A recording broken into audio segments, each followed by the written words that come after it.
जरा जरा सी बात में तो हगने मूतने में तो खड़ा हो जाता है। बिहार में दे दिया है तो इनके फेफड़े क्यों जल रहे हैं, इनके गुर्दे में क्यों इस तरीके की बात। के मुंह पे जो है ताला बंद कर दिया है वित्त मंत्री जी ने। राष्ट्रपति हैं, उनके लिए ऐसा शब्द बोलना असंभव है। अब महाकुंभ में तो सिर्फ अखिलेश जी की साजिश रही है। वो विपक्ष के मुंह पे तमाचा पड़ने का काम हुआ है कि बिना किसी गारंटर के भी लोन सुविधाएं मिल रही हैं। भारतीय जनता पार्टी दलित विरोधी सरकार है। ये सरकार जो है उद्योगपतियों की सरकार है। केंद्रीय वित्त मंत्री निर्मला सीतारमण ने आज संसद भवन में बजट पेश किया है। इसमें बिहार समेत लघु उद्योग और तमाम ऐसे लोग हैं जिनका साफ तौर पर ख्याल रखा गया है। लघु उद्योग के कुछ लोग हैं, आम जनता है। बात करेंगे, बजट आया है, कैसे देखते हैं इस बजट को? देखिए, बजट जो इनका आया है इस बार का काफ़ी बढ़िया बजट आया है। जो गवर्नमेंट एम्प्लॉय वगैरह जितने कर्मचारी थे जो इनकम टैक्स से बात करते थे कि इनकम टैक्स बहुत देना पड़ता है, काफ़ी परेशान लोग दिखते थे, कहीं ना कहीं उनको राहत मिलेगी ये बजट से। और काफ़ी बढ़िया बजट पेश हुआ है। हर बार से अब की बार का बजट काफ़ी अच्छा रहा है। तो कहीं ना कहीं ये चीज़ देखा गया है, विपक्ष के मुंह पे तमाचा पड़ने का काम हुआ है कि विपक्ष जो बेरोजगारी और रोजगार के जो बातें करते थे, ये बजट में वो भी सॉल्व होने वाला है। इनके पास अब कोई मुद्दा नहीं रह जाएगा कि अब ये किस मुद्दे से जनता से बात करेंगे, क्योंकि यही दो मुद्दा था, रोजगार, बेरोजगारी, महंगाई, यही सब का बात रहती थी। बाकी सबका विपक्ष को तो नया मुद्दा मिल गया। कह रहा है बिहार में चुनाव है इस साल, तो आपने बिहार को सब कुछ दे दिया, मखाना आयोग दे दिया, कपास की ही जो उद्योग है उसको बढ़ावा दिया। ज़्यादातर बिहार पर फोकस किया आपने। हाँ, बिल्कुल सही बात है। इनका शुरू से रहा है कि ये सिर्फ अपने लोगों को ही देते थे, अपने घर वालों को ही भरते थे। भारतीय जनता पार्टी ने अगर बिहार में दे दिया है तो इनके फेफड़े क्यों जल रहे हैं, इनके गुर्दे में क्यों इस तरीके की बातें आ रही है दिमाग में, ये सब क्यों बयानबाजी कर रहे हैं? क्योंकि स्वयं ये सब अपने लोगों के लिए सिर्फ करते चले आए, परिवारों के लिए। इसीलिए इनको इतना चीज़ का दर्द हो रहा है कि बिहार में क्यों दे दिया। अरे बिहार में दे दिया, क्या अपने लिए उन्होंने रख लिया? अपने लोगों के लिए तो दिया नहीं, बिहार में दिया। वहाँ ज़्यादा जो कमियाँ रह गई थी, अब वो ये बजट से काफ़ी अच्छी चीज़ें वहाँ पर हो जाएंगी। और इन लोग इस चीज़ को जो है देखा नहीं जा रहा है, क्योंकि हमेशा बिहार को करते थे पीछे, पिछड़ा है बिहार बहुत ही। वहाँ पे हर रोडें वहाँ पे ख़राब हैं, हर एक चीज़ का वहाँ पे कमियां निकालते थे। अब ये सरकार का गठबंधन है तो अब कमियां निकाल नहीं पाएंगे, तो अब ये करे क्या बेचारे? क्योंकि ये चाह रहे हैं ना कि नीतीश जी तुरंत पलट के इसमें आ जाएं, लेकिन अब इनके पास कोई मौका ही नहीं रह जाएगा पलटने का। क्योंकि सिंपल सी बात है, बिहार का बजट इतना बढ़िया गया है और बिहार काफ़ी अब पहले भी चीज़ों में अच्छा था, कुछ जो विपक्ष उसको गलत बताते थे, ये बजट से और काफ़ी बढ़िया खिल के आ जाएगा। तो इन लोग को इसीलिए परेशानी और कोई मुद्दा नहीं रहेगा इन लोग के पास। लेकिन नीतीश जी को वो नहीं मिला जो वो मांग रहे थे, अपने स्टेट के लिए स्पेशल दर्जा। देखिए हर एक चीज़ का समय होता है, वो भी समय आएगा तो वो भी दिया जाएगा। भाई समय आने दीजिए, हर एक चीज़ मिलेगी। यहाँ भारतीय जनता पार्टी कोई अपना घर भरने के लिए नहीं है ना, उसका कोई, उनका परिवार सब हैं, पूरे भारत के लोग उन्हीं के परिवार में ही आते हैं। तो कहीं ना कहीं जो अपने घर चलाने की बात करते हैं, पहले वो अब समझ जाएं कि अब उनको क्या करना है। अब इनकी बातों का जुमले का जनता फंसने वाली नहीं है। और आने वाले टाइम पे देखिएगा, इन लोग का पूरी तरीके से सुपड़ा साफ है। बजट का पेश होने के बाद ही इन लोग के दिमाग में हड़कम मच गई है कि ये बजट काफ़ी अच्छा चला गया है और इस चीज़ से काफ़ी दिक्कतें जो इस सरकार में कमियाँ गिनवाते थे वो भी सॉल्व हो जाएंगी। एक मुद्दा किसानों का बड़ा विपक्ष मजबूत तरीके से उठाता था, लेकिन इस बजट में किसानों को बड़ा ध्यान रखा गया है। किसानों के लिए क्रेडिट लोन की सीमा बढ़ा दी गई है, तमाम और चीज़ें जो हैं वो किसानों को बढ़ा दी गई हैं। कैसे देखते हैं? जी, क्रेडिट जो है 3 लाख से 5 लाख कर दिया गया है, किसान क्रेडिट जो है। और इस बजट में हर वर्ग के लिए अच्छा बजट पेश किया गया है, चाहे वो किसान हो, चाहे वो मध्यम जो मझोले उद्योग हैं, चाहे वो युवा हो, महिलाओं के लिए, आंगनवाड़ी के लिए भी बजट पेश हुआ। और आज जो ये टैक्स का स्लैब है वो बढ़ा के 12 लाख तक कर दिया है सरकार ने। तो विपक्षियों का मुंह जो है बंद कर दिया है। अभी इससे पहले सरकार ने 8वां वेतन आयोग लेके आई थी, जो 2026 में लागू हो जाएगा। तो उससे जो आमदनी बढ़ जाएगी, जो सैलरी 1.5 गुना बढ़ जाएगी लोगों की। तो इसी को ध्यान में रखते हुए आज स्लैब जो बढ़ाया गया है। और जो विपक्ष के हैं अखिलेश यादव, आज संसद में बोलती बंद हो गई उनकी। ये बजट देख के वो एकदम धराशायी हो गए हैं और उनका काम बस यही है कि कहाँ कमी निकालें, लेकिन वो बिल्कुल धराशायी हो चुके हैं। और आम जनता बहुत खुश है, मध्यम वर्गीय बहुत खुश है। गरीबों के अच्छे दिन जो कहते हैं आने वाले हैं, इससे दुख भरी जो है जो दिन थे वो दूर हो गए और अच्छे दिन जो सुख वाले हैं वो आने शुरू हो गए। आज सुबह विपक्ष ने हंगामा काटने की कोशिश जरूर की, लेकिन एक फटकार के बाद वो सब शांत हो गए। कहीं ना कहीं वो भी बजट का इंतजार ही कर रहे थे। तो कुछ उनके लिए कुछ है ही नहीं जो हंगामा कर सकें। आप देखिए, इतना करीब वित्त मंत्री जी लगातार 3 घंटे तक बोली है। हर क्षेत्र को, हर वर्ग को उन्होंने कवर किया है। मैं लाइव सुन रहा था तो हमको लगता है विपक्षियों के मुंह पे जो है ताला बंद कर दिया है वित्त मंत्री जी ने। जब विपक्ष की बात आई है, कल संसद का पहला दिन था, राष्ट्रपति का अभिभाषण होना था, तो उसमें 2 बयान आते हैं जो पूरे दिन चर्चा में रहते हैं। सोनिया गांधी कहती हैं कि बेचारी थक गई थी, बेचारी शब्द का प्रयोग उन्होंने राष्ट्रपति के लिए किया। राहुल गांधी कहते हैं कि उन्होंने 1.5 घंटा बोर किया है। तो इस तरीके की बयानबाजी एक राष्ट्रपति के लिए, एक देश की प्रथम महिला के लिए यूज़ हो रहा, कैसे देखते हैं? देखिए, ये कांग्रेस पार्टी हमेशा से जो पिछड़ा वर्ग है, दलित वर्ग है या आदिवासी वर्ग को हमेशा जो पहले करती आई है, वो उनके दिल में जो बातें हैं वो खुल के सामने आ गई है। एक आदिवासी महिला जो हमारी देश की राष्ट्रपति हैं, उनके लिए ऐसा शब्द बोलना असंभव है। इसके लिए कांग्रेस पार्टी नेतृत्व सोनिया गांधी और राहुल गांधी को माफ़ी मांगना चाहिए। चलिए, और लोग हम बात करेंगे। आज बजट केंद्र सरकार ने पेश किया, कैसे देखते हैं इसको? ये भारतीय जनता पार्टी का जो बजट है, ये पंडित दीनदयाल उपाध्याय जी के सपनों को साकार करने वाला अंत्योदय, जो कि अंतिम पायदान में जो व्यक्ति है, जो विकास की धारा से अलग रह गया है, उसके विकास के लिए, और ये जितना भी गरीब, मजदूर, किसान और छात्र, सबके लिए जो बजट ये बनाया गया है, सबके लिए लाभकारी बजट है। और सबको को ध्यान में रखते हुए, जो अभी तक पूंजीपतियों के लिए बजट बनाते थे अन्य सरकारें, ये भारतीय जनता पार्टी की सरकार है जो कि गरीब और मजदूर किसानों के लिए हित में ये बजट को तैयार किया है, बजट बनाया है। इस बजट से बहुत ही लाभ किसान, मजदूर और छात्रों को मिलेगा, और देश के उद्योग के भी 4 पंख लगेंगे। जो छोटे छोटे उद्योग थे, जिनको पैसा नहीं मिल पाता था, उनको पैसा मिलेगा। वो बेचारे उद्योग जो बेरोजगारी से उनको बेरोजगारी को ध्यान में रखते हुए ये बजट पेश किया गया। बहुत ही सराहनीय, बहुत ही अच्छा बजट है ये भारतीय जनता पार्टी का। और इस बजट के आने से अब विपक्ष के पास कोई मुद्दा नहीं रह गया। विपक्ष सिवा सिर्फ अनर्गल प्रलाप करने के अलावा उसके पास कोई वो नहीं, जो कि उसने हमेशा तुष्टीकरण की राजनीति को बढ़ावा दिया है और देश की 80% जनता को नकार करके वो 20% के लोगों के लिए हमेशा बजट बनाती रही है, जिसका मुंहतोड़ जवाब हमारे वित्त मंत्री सीतारमण जी ने दिया है, निर्मला रमन जी ने। और देख लेना, इसका आने वाले चुनाव में बहुत बड़ा प्रभाव पड़ेगा। जब विपक्ष महिला की बात करता था, महिला केंद्र सरकार ने बजट में ले लिया, किसान ले लिए, लघु उद्योग ले लिए, लेकिन अब विपक्ष का कहना है कि आपने तो बिहार को फोकस कर लिया, बिहार में चुनाव है इसलिए। आपको मालूम, बिहार कोई दूसरे देश का प्रदेश नहीं है, बिहार यही भारत देश का प्रदेश है। और प्रधानमंत्री और केंद्र की जितनी भी योजनाएं बिहार में, बिहार क्यों कहा बीमारू प्रदेश और पिछड़ा प्रदेश कहा जाता, चूँकि इन लोगों ने, जो कांग्रेस की सरकारें रही, हमेशा बिहार की अपेक्षा की। बिहार में बेरोजगारी और अशिक्षा का शिक्षित कर वहाँ पे जो हैं, वहाँ सबसे ज़्यादा IAS वहाँ निकलते हैं, सबसे ज़्यादा वो। लेकिन वहाँ को जो ज़रूरत थी गरीब लोगों के लिए, वो इन्होंने नहीं किया है। इसलिए जो आदमी कमज़ोर होता है, जो प्रदेश कमज़ोर है, उसको ऊपर उठाने का काम भारतीय जनता पार्टी की सरकार ने किया। इस साल चुनाव है तो बिहार को फोकस करा गया। अगर चुनाव ना होता तो जैसे पहले बजट है, बिहार पे फोकस ना होता। नहीं, ऐसा कुछ नहीं है। देखो, चुनाव तो चलते रहते, चुनाव कहीं उपचुनाव को, केंद्र का चुनाव कहीं, नगर निगम चुनाव से कोई लेना देना नहीं। बिहार प्रदेश को ज़रूरत थी, इसलिए ज़रूरत के हिसाब से वहाँ की जनता की ज़रूरत थी, वहाँ के छात्रों को ज़रूरत थी, वहाँ के किसानों की ज़रूरत थी, वहाँ के महिलाओं की ज़रूरत को ध्यान में रखते हुए उसको विशेष कुछ मोबिलाइज किया गया, विशेष उसको दिया गया। इसमें कोई वो नहीं, चूँकि हमारी भारतीय जनता पार्टी का कहना है सबका साथ, सबका विश्वास, सबका विकास, जो कि जो सबसे निचले पायदान पे जो विकास की उससे छूटा रह गया है, उसको विकास की मुख्य धारा में जोड़ना ही पड़ेगा।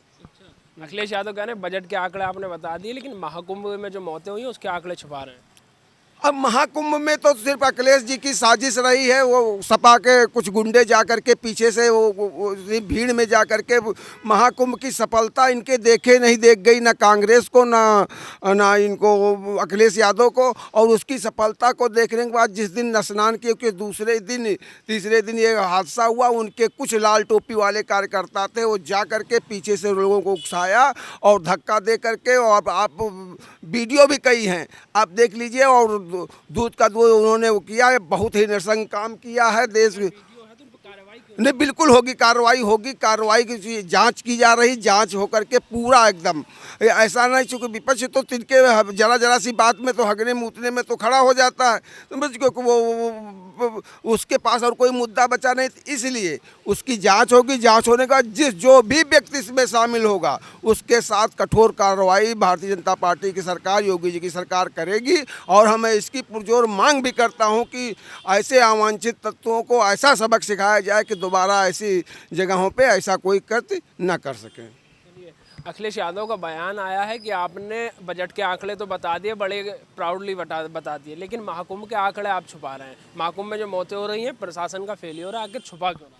तो देखिए, कहीं ना कहीं वो विपक्ष का काम है कि इस तरीके की चीज़ें वहाँ पे बोलना, क्योंकि इनसे व्यवस्था अच्छी तरीके की, जो वहाँ की कानून व्यवस्था और जिस तरीके का शासन प्रशासन जिस हिसाब से वहाँ पे माननीय मुख्यमंत्री योगी आदित्यनाथ जी ने जिस हिसाब से वहाँ चला रहे थे, काफ़ी बढ़िया चल रहा था। जो इन लोग से विपक्ष से देखा नहीं गया कि इतनी बढ़िया तरीके से इतने लोग, जिस तरीके से करोड़ों की संख्या में लोगों को आना, उस तरीके से मैनेज करना वहाँ के शासन प्रशासन को, वो काफ़ी लोगों से विपक्ष से देखा नहीं गया कि इनका बड़ा जो है यहाँ कुंभ का मेला है, और प्लस इतने लोगों की संख्या में लोग आ रहे हैं और इस तरीके का कोई भी दंगा प्रसाद का कोई भी वहाँ पे नामो निशान नहीं है।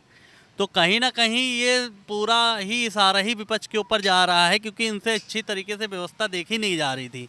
जो अपनी सरकार में लोग कहते थे, और आपके आजम खां जी को वहाँ के मेला प्रभारी बना दिया गया था। ये बताइए सबसे पहले उनके टाइम पे, ये बताइए मुसलमान को पहली चीज़ उनके हिंदुओं के धर्म से लेना देना ही नहीं है कि उनको साफ़ सफाई से क्या मतलब है। उस समय की गंगा वहाँ पे देख लेते कि गंगा नदी किस तरीके से गंदी वगैरह पड़ी रहती थी, और आज की जाके देख लिए पानी उठा के आदमी पी रहा है वहाँ का गंगा जल जिसको हम लोग कहते हैं, और वो है। तो कहीं ना कहीं ये पहले अपने सरकारों में स्वयं नहीं देखते हैं, दूसरे की सरकारों में क्या करते हैं, निशाना साधने लगते हैं। अरे अपना भी तो कॉलर झाड़ के देखिए कि आपने कितने अच्छे अच्छे काम कर दिए थे अपनी सरकारों में। आपकी कानून व्यवस्था उस समय की कहाँ चली गई थी। और रही बात जो वहाँ पे बता रहे हैं मुद्दा कि हाँ इस तरीके का वहाँ पे माहौल बना है और आंकड़े सरकार छुपा रही है, सबसे पहले तो वहाँ पे मैं माननीय मुख्यमंत्री जी से अपील करना चाहता हूँ आपके चैनल के माध्यम से कि वहाँ की जो जिस हिसाब से वहाँ पे अलाउंस पहले उन्होंने किया, ये सब दंगा प्रसाद होने से पहले, सबसे पहले तो उनके ऊपर जांच बैठा ली जाए। काफ़ी कड़ी जांच उनके ऊपर होनी चाहिए, क्योंकि उनके बाद ही यहाँ पे दंगा प्रसाद हुआ। ये सब बोलने के बाद कोई भी जितना भी पुलिस वाला हो, जितने बड़े अधिकारी हों, ये सब दंगा प्रसाद होने से पहले ये सब बयान नहीं देते हैं। इसका मतलब क्या है कि आप इस तरीके का माहौल आपको पहले से पता था कि यहाँ पे होने वाला है या हो रहा है। इसका मतलब आपकी नॉलेज में चीज़ें थी ना।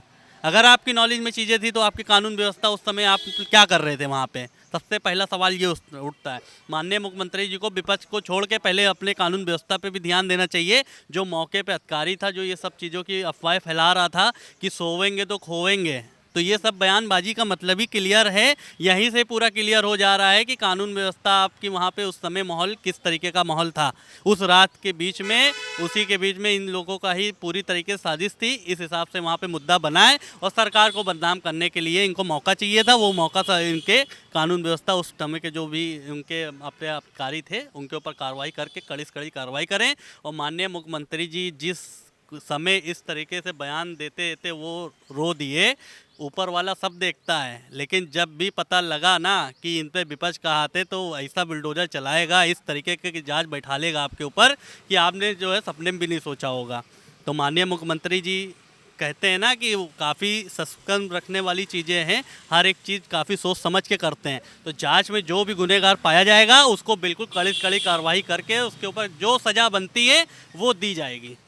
अच्छा, आप युवा हैं, युवाओं का एक बड़ा ख्याल बजट में रखा गया है। लघु उद्योग जो होते हैं उन्हें एमएसएमई के तहत लोन भी देगी केंद्र सरकार।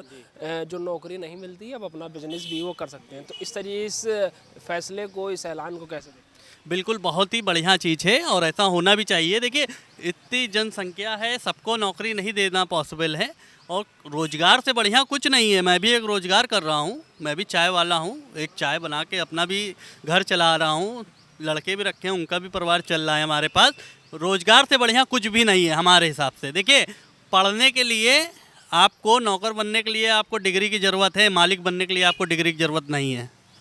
तो जिसको समझदार, जिसको मालिक बनना है वो अपना बिजनेस करके बैठा हुआ है। हमारी तरह हम भी बिजनेस करके बैठे हुए हैं, बहुत ही बढ़िया बिजनेस चलता है भैया। हम तो सबको आपके चैनल के माध्यम से एडवाइस देना चाहते हैं, जो लोग नौकरी के चक्कर में बैठे हैं अपना बिजनेस डालिए, इससे बढ़िया कुछ भी नहीं है। सबसे बढ़िया रहेगा आपका बिजनेस रहेगा, आप मालिक रहेंगे, जब मन आएगा तब आप खोलिए, जब मन आए आप बंद करिए। नौकरी के झंझट में पड़ने वाला ही नहीं है सही माध्यम से। तो यही मैसेज मैं आपके चैनल के माध्यम से सब युवाओं को देना चाहता हूँ कि बिजनेस करिए। और सबसे बढ़िया सरकार ने वो आपका लोन देने की व्यवस्था कर दी है। जो लोग कहते हैं भाई आपके पास समस्या है, पैसे नहीं है बिजनेस करने के लिए, जो लोग कहते थे पैसा नहीं कैसे बिजनेस हो जाए, वो भी सरकार आपका हल निकाल चुकी है। और आप भी सबसे यही वो है आपके चैनल के माध्यम निवेदन कि आप लोग अपना अपना बिजनेस करिए, सबसे बढ़िया रहेगा। सरकार भी फ्री, आप भी फ्री, आपका जो टाइम वेस्ट हो रहा है वो भी नहीं होगा। हाँ, रोज़गार नौकरियाँ दी जाएंगी लेकिन सबको नहीं मिल सकती है, वो भी समझदार हैं। इसकी संख्या में सबको पॉसिबल नहीं है नौकरी मिलना, तो कहीं ना कहीं रोज़गार सबसे बेस्ट है। हमने इसीलिए भैया अपना चाय का बिजनेस डाल दिया और सबसे बेस्ट है हमारे लिए। चलिए, तमाम लोग थे जिनसे हमने बात की बजट को लेकर के, इन्होंने अपना अपना पक्ष रखा। साफ तौर पर लघु सूक्ष्म उद्योग के भी लोग थे जिनका कहना है कि बिजनेस को केंद्र सरकार सपोर्ट कर रही है, ये एक बेहतरीन कदम है। अब इसी को लेकर के हम और लोगों से बात करेंगे, तो चलिए सुनते हैं। मंत्री ने बजट पेश किया है, कैसे देखते हैं आप इसको? नहीं, हम जो बजट पास हुआ है हम उसका स्वागत करते हैं और बजट बहुत अच्छा है। बस चीज़ें इम्प्लीमेंटेशन लेवल तक पहुंच जाएं तो बहुत ही अच्छा है, शुभ है। मेडिकल एजुकेशन की बात करें, क्योंकि आप डॉक्टर हैं, तो मेडिकल एजुकेशन में अगले 5 साल में 75,000 सीटें बढ़ाने की बात केंद्र सरकार ने की है। नहीं, ये सीटें जो बढ़ रही हैं इसका भी हम बहुत स्वागत करते हैं, क्योंकि अभी तक क्या हो रहा था कि मेरे देश में डॉक्टर्स की बहुत कमी है। अगर हम पॉपुलेशन वाइज देखें तो डॉक्टर्स की बहुत शॉर्टेज है। तो हमारे यहाँ से जो लड़के हैं ये सब अगल बगल के जो कंट्रीज़ हैं इनमें जाते हैं, परेशान होते हैं और फिर यहाँ पर आकर के सुविधाएं देते हैं। पर जब ये चीज़ें अपने ही देश में हो जाएंगी तो ये बहुत अच्छा होगा, अपने देशवासियों को लाभ मिलेगा। इसका हम बहुत स्वागत करते हैं। छोटे छोटे स्टार्टअप जो चल रहे हैं उसको लेकर के भी एक बड़ा ऐलान केंद्र सरकार ने किया। उन्होंने कहा कि हम लोग इसे बढ़ावा देंगे, कई क्रेडिट कार्ड बनाने की बात की जा रही है। तो छोटे उद्योगों को बढ़ावा दिया जा रहा है, एमएसएमई के तहत लघु उद्योगों को बढ़ावा दिया जा रहा है। तो कैसे देखते हैं जो स्टार्टअप को केंद्र सरकार बढ़ावा दे रही है? नहीं, इसमें लोन सुविधा भी सरकार दे रही है और ये भी बहुत अच्छी चीज़ है कि बिना किसी गारंटर के भी लोन सुविधाएं मिल रही हैं। कोई भी बच्चा अगर नौकरी नहीं पा रहा है और अपना स्वयं का व्यवसाय करना चाह रहा है तो उसके लिए बहुत अच्छा है। व्यक्ति अपना बैंक से लोन लेकर के स्टार्टअप शुरू कर सकता है, एक अच्छी पहल है। मोदी सरकार जो ये बजट आज पेश किया है वो किसानों का और मिडिल क्लास फैमिलीज़ के लिए बहुत अच्छा बजट आया है। इसमें जो उन्होंने टैक्स की स्लैब की सीमा बढ़ा दी है, जो 7 लाख तक था वो 12 लाख कर दिया है, जिससे मिडिल क्लास फैमिली को बहुत ही फ़ायदा होने वाला है। उनको कोई इनकम टैक्स नहीं देना पड़ेगा। दूसरे सबसे बड़ी बात यह है कि किसानों की सरकार है भारतीय जनता पार्टी की सरकार। मोदी जी की सरकार किसानों के साथ में है और किसानों के लिए उन्होंने एक बहुत बड़ा फ़ायदा किया। जो उन्होंने जो केसीसी की लिमिट थी किसान क्रेडिट कार्ड की, उसको 3 लाख से बढ़ा के 5 लाख कर दिया और जिससे देश के जो 7 करोड़ किसान जो अनरजिस्टर्ड हैं केसीसी में किसान क्रेडिट कार्ड लोगों को बने हैं, उनको बेहतर आसानी के तरीके से लोन मिल सकता है। ज़्यादा से ज़्यादा लोन मिलेगा तो वो अपनी खेती और ठीक कर पाएंगे और भारत आत्मनिर्भर भारत को बनाने में किसानों का बहुत बड़ा सहयोग रहेगा। मिडिल क्लास फैमिली की बात करें तो मोदी सरकार ने जो बजट पेश किया उसमें इनकम टैक्स की छूट देके जो 1 लाख रुपए महीने तक अगर भी कोई मिडिल क्लास का बंदा नौकरी करता है, रोजगार में है, अगर 1 लाख तक की तनख्वाह पाता है तो उसको कोई टैक्स नहीं देना पड़ेगा। इससे हम ये लोग कह सकते हैं कि मोदी सरकार जो है वो मिडिल क्लास फैमिली के साथ में है, किसानों के साथ में है, नौजवानों के साथ में है और रोज़गार जो मिडिल क्लास के रोज़गार हैं उनके साथ में है। मैं बहुत बहुत धन्यवाद देना चाहूँगा देश की वित्त मंत्री आदरणीय सीतारमण जी को और मोदी जी को कि इतने अच्छे बजट देने के लिए आपका बहुत बहुत साधुवाद धन्यवाद। विपक्ष कह रहा है कि बिहार पर फोकस किया गया है क्योंकि बिहार में चुनाव है। नहीं, विपक्ष तो का नागिन डांस शुरू हो जाएगा। वहाँ पे विपक्ष तो का काम है सिर्फ देश में दूषित मानसिकता फैलाना और राज करना, बांटने का काम करती है। बिहार को लेके बजट नहीं पेश किया गया। बजट पेश किया गया पूरे देश के लिए। केंद्र सरकार ने जहाँ पे चुनाव हो चुके हैं और जहाँ पे चुनाव होने हैं वो दोनों के लिए बराबर है। उनका काम है लोगों में सिर्फ भ्रामक सूचनाएं देना, लोगों को बकाने का काम करना, बहकाने का काम करना और वोट लेना। अभी आपने कुछ दिनों पहले देखा लोकसभा चुनाव में कि उन्होंने दलित विरोधी अभियान चलाया कि भारतीय जनता पार्टी दलित विरोधी सरकार है। तो ऐसा कुछ नहीं था, लेकिन उन लोगों ने ऐसा एक माहौल बनाया दलित विरोधी भाजपा सरकार होने का, जिसका उनको फ़ायदा मिला। लेकिन अब धीरे धीरे लोगों को समझ में आ रहा है कि भारतीय जनता पार्टी का जो बजट है वो पूरे देश का बजट है, ना कि बिहार का बजट है। धन्यवाद। सबसे पहले मैं कहना चाहूँगा, सबसे पहले तो मैं धन्यवाद देना चाहूँगा जो है मोदी जी का जो है और वित्त मंत्री जी का। आज का जो बजट है ये विपक्ष के मुंह पर तमाचा है। विपक्ष लगातार ये कहता चला आया कि ये सरकार जो है पूंजीपतियों की सरकार है, ये सरकार जो है उद्योगपतियों की सरकार है। ठीक, आज का बजट ये सिद्ध करता है कि मोदी जी ने जो है जो लघु उद्यमी हैं, जो छोटे व्यवसायी हैं, जो मध्यम वर्ग के नौकरी करने वाले लोग हैं, बजट बनाते समय उनको इन बातें अपने दिमाग में रखी, अपने बजट में रखी, जिसका लाभ आज छोटे किसानों को मिलेगा, छोटे जो उद्योग कर रहे हैं, छोटे जो नौकरी कर रहे हैं उन सबों को मिलेगा। ठीक, मोदी सरकार ने इसी के साथ जो है जो कर्ज किसान कार्ड है, जो सस्ता कार्ड था, कार्ड की क्षमता तो पहले भी बढ़ी थी, लेकिन 3 लाख तक का कार्ड जो सस्ता था उसकी लिमिट बढ़ा के 5 लाख कर दी। ठीक, तो अब किसानों को 5 लाख ऋण जो है वो सस्ता मिल पाएगा। ठीक, विपक्ष जो है अब इसको लेकर के जो है नए नए बहाने, नए नए तरीके खोजने में जुटा हुआ है। ठीक है, आज बजट से पहले जो है विपक्ष ने हंगामे की कोशिश की, जो वो हमेशा करता है, लेकिन उसके बाद जब बजट पेश हुआ है तो विपक्ष के नेता जो है बड़े शांत नजर आए, क्योंकि तमाम जो चीज़ें थी, जो उनके मुद्दे थे, उनका भी ख्याल रखा। अब नागिन डांस करने के अलावा कोई काम बचा नहीं है। जब आप किसी चीज़ को पहले से दिमाग में लेके चलते हैं कि यहाँ पे कुछ गलत होगा तो पहले से माहौल बनाते हैं, जो विपक्ष का सदा रहा है। ठीक है, कि वो पहले से माहौल बनाना कि ये खराब होगा, बजट उद्योगपतियों के लिए आएगा, बजट पूंजीपतियों के लिए आएगा। लेकिन जब उसके इतर हुआ, ठीक है, तो अब कुछ बचा नहीं है उनके पास कुछ कहने के लिए। तो ऐसी स्थितियों में जो है क्या कह सकते हैं, यही कहेंगे जो है कि मतलब शांति है, माइक से बचते फिर रहे हैं, कोई टीवी पे आने के लिए नहीं तैयार है। ठीक है, कुछ न कुछ तो करेंगे ही ना। अखिलेश यादव का बयान आया, उन्होंने कहा कि आपने बजट के आंकड़े तो बता दिए, महाकुंभ की मौतों का आंकड़ा भी रिलीज कर दीजिए। अखिलेश यादव का जो काम है, अखिलेश यादव ने गुमराह करने का काम किया। ठीक, इनकी जो राजनीति थी, जो मुलायम सिंह यादव जी ने बना के रखी थी, उसको अभी तक खा रहे थे। धीरे धीरे उसमें गिरावट आ रही है। बहुत जल्द अखिलेश यादव जी मुख्यमंत्री बने, वो अखिलेश यादव जी का वो नहीं था। अखिलेश यादव जी मुख्यमंत्री रहे, वो मुलायम सिंह यादव जी का वो था। ठीक, जो उन्होंने कमा के रखा था वो उसको ये खर्च करते रहे। ठीक, धीरे धीरे खर्च होने की स्थिति में है इनकी जो है। अब यही इसी गलत बयानबाजी और गलत तरीके से राजनीति का जो है इनको अंत की तरफ ले जाएगा। तो ये हमारे साथ तमाम लोग थे जिन्होंने बजट को लेकर के अपना अपना पक्ष रखा। कुछ लोग कहना है कि जो बजट है उसमें तमाम वर्गों का ख्याल रखा गया है, हालांकि विपक्ष का काम जो है वो विरोध करना है, तो विपक्ष वही कर रही है। बहरहाल अब बजट ज़मीन पर के उतर के लोगों को कितना फ़ायदा पहुँचाता है ये देखने वाली बात होगी। लखनऊ से कैमरा पर्सन बलराम के साथ नावेद माजिद, NTV निष्पक्ष। देश विदेश की ताज़ा खबर पाने के लिए हमारे चैनल NTV निष्पक्ष को सब्सक्राइब करें व बेल आइकन दबाना ना भूलें।